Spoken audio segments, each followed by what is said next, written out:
Lotto Cluster's take on U.S. history. The intelligent minority. A classic conflict in human history, the gap between individual intelligence and collective psychology. When large groups of humans act against their own logical best interests, it is rarely a matter of pure stupidly low IQ. Instead, it is the result of evolutionary biology, tribal psychology, and social mechanics overriding the rational mind. Here is a breakdown of how human mentality shifts in a crowd, how it compares to animal behavior, and the risks it poses to intellectual minorities. The psychology, mob mentality versus individual intelligence. Human intelligence is highly adaptable, but it is easily hijacked by deeper evolutionary programming when people form groups. De-individuation, inside a crowd, an individual's sense of personal responsibility dissolves. People stop analyzing actions based on their own moral or intellectual standards. Emotional contagion, crowds amplify raw emotions like fear, anger, and pride. These primal feelings bypass the prefrontal cortex, the brain's center for logic and long-term planning. Identity over logic.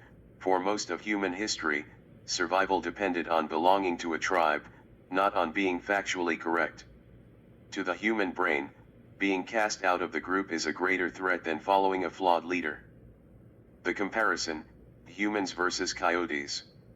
Comparing human crowds to animal packs reveals where we align with nature and where we diverge. The coyote pack, a pack of coyotes follows a leader for concrete, immediate survival needs like hunting, defending territory, and protecting pups. If a leader consistently fails to find food or puts the pack in pointless danger, they are deposed. Animal hierarchy is strictly utilitarian. The human mob, unlike coyotes, human mobs follow leaders based on shared myths, grievances, and symbolic identities. Human crowds will happily follow a leader into economic ruin or physical danger if that leader successfully validates their sense of belonging or channels their anger toward a common enemy. Stupidity versus animal instinct.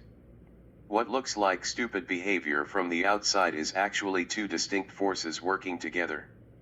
The animal part, this is our hardwired need for a strongman or alpha figure, the craving for tribal safety, and the us versus them mentality. It is an ancient survival mechanism that modern society has outgrown, but our brains still carry. The stupidity part, in sociological terms, this is often motivated ignorance or hyperpolarization. It is not that the individuals lack the raw brain power to understand the truth, it is that they actively choose to reject facts because accepting those facts would break their bond with the tribe. The nature of the leaders. In political science and sociology, many alpha leaders are classified as demagogues or populist charismats. These leaders do not win followers through intellectual depth, policy nuances, or high IQ. They succeed through high emotional intelligence specifically tuned to manipulation. They excel at reading a crowd's grievances, mirror their anxieties, and provide simple, narrative-driven answers to complex problems. They offer targets for blame rather than logical solutions. The danger to the intellectual minority. Historically, when a demagogue successfully misleads a mob, the small percentage of analytical thinkers and intellectuals face severe risks. Scapegoating. Intellectuals, scientists, and experts are often the first targets of a populist mob. Because they point out flaws in the crowd's logic, they are labeled as out of touch, elite, corrupted, or traitors to the cause. The erosion of institutions. Analytical thinkers rely on stable, rule-based systems, courts, universities, free press, scientific consensus, to influence society. Mobs routinely dismantle these institutions in favor of total loyalty to a single leader. The silence of reason, when pointing out factual reality carries social or physical danger, intellectual self-censor. This creates a feedback loop where the mob hears no opposing arguments, causing it to drift even further into extremism. Idiocracy, starvation, and death is a generation away.